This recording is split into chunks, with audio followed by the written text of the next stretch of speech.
好久不见，甚是想念。大家好，我是现在困得有点神志不清的让大宝。今天我们一起来制作胡桃夹子主题的圣诞泡芙塔。本来呢这是去年的设计，结果拖到今天，今年的圣诞节都过完了，实在是太忙了。甜品师嘛，都是别人过节我加班，基本上告别所有的仪式感了。打11月起呢，多伦多的超市里就开始循环圣诞歌单了。别人听着那是节日的气氛啊，我听着那就是加班的号角。但是每年这个时候又可以做很多漂亮的蛋糕，帮大家传递温馨和幸福，也是很快乐的事情呀。既然要做泡芙塔，那么今天的主题肯定是泡芙呀。我一直觉得泡芙呢就像是甜品界的变形金刚，你看啊，它口味特别多，但是总体呢可以分为甜咸两种，就像七成人霸天虎。而且呢它也可以变形，比如说变成长条的闪电泡芙啊，圆环形的车轮泡芙啊，还有方形啊、心形啊等等等等。更绝的是它还可以像大力神一样跟自己或者是跟其他甜品合体，比如啊2个泡芙叠起来呢就是修女泡芙，3个泡芙加里面叠起来就是布达佩斯大饭店里面的花魁泡芙，还有泡芙加上焦糖加上酥皮还有喜布斯奶油就是圣比诺，当然还有咱们今天要做的泡芙塔。所以虽然制作起来并不是很难，但泡芙真的是一个可以在各种方面玩出不同花样的甜品类型。泡芙的制作要先从淀粉的糊化开始，用高温的液体把面粉烫熟，增加它的吸水性。简单的来讲呢就是烫面。此外还要加入大量的鸡蛋，这样加热后产生的蒸汽就能让泡芙膨胀起来，同时也能更好的撑起结构，让烤好的泡芙不回缩。让我们记住这2个关键点，然后开始制作泡芙吧。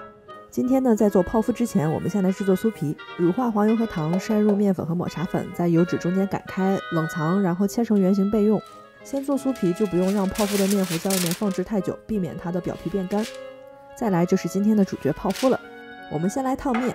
首先把所有的液体煮沸，离火筛入面粉和抹茶粉，搅拌均匀，再小火翻拌，翻炒到看不到生面，面团能够聚拢在一起并且不粘底的时候就可以了。你要是觉得这个状态不好把握呢，咱可以准备一个温度计。当面团的中心温度达到82度的时候呢，淀粉糊化的程度就足够了。所以咱也不是说差生文具多，那水平不够工具来凑嘛。让面团稍稍冷却，分几次加入鸡蛋搅拌均匀。那么第2个重点来了，根据你面糊的状态，你需要加入的鸡蛋的重量可能会比配方中的重量适当的增加或减少，因为不同品牌产地的面粉它的吸水性是不同的，制作过程中蒸发的液体数量也是不同的，所以鸡蛋的重量上下稍微有所浮动也是正常的。我通常是在配方里的鸡蛋剩下1/4的时候就会去注意面糊的状态了，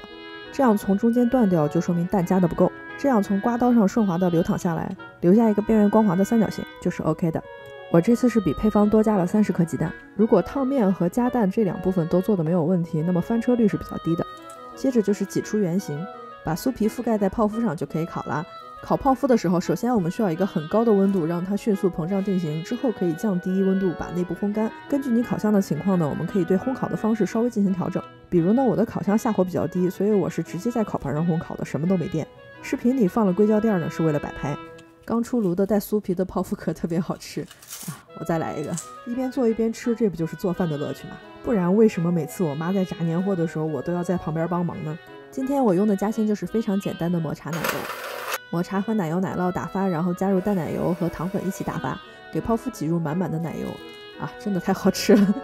那么避免我把所有的材料都吃完，我赶紧先去做那个翻糖人偶吧。这次所有的人物形象呢，我都设计成了球形，就像圣诞树上常见的雪球装饰。为了减轻重量和方便塑形，我用了泡沫球作为支撑。我小时候在儿童文学上看到胡桃夹子这个名字，我以为是什么吃的东西，后来才知道它是一个小冰人形状的夹核桃用的东西。说实话，我们家夹核桃没有这么讲究的，我们都是直接夹在门缝里面，用门嘎吱一挤就碎了。所以它这个形象本来是来自于德国的一个童话故事，后来才有了柴可夫斯基改编的芭蕾舞剧。现在它也是非常常见的圣诞节装饰元素。我其实对芭蕾舞剧是没什么兴趣的，毕竟就是说山猪吃不了细糠嘛。但是胡桃夹子它是一个比较合家欢的作品，小孩子也是能看的，所以说对我这样的山猪来说也不算细得很过分。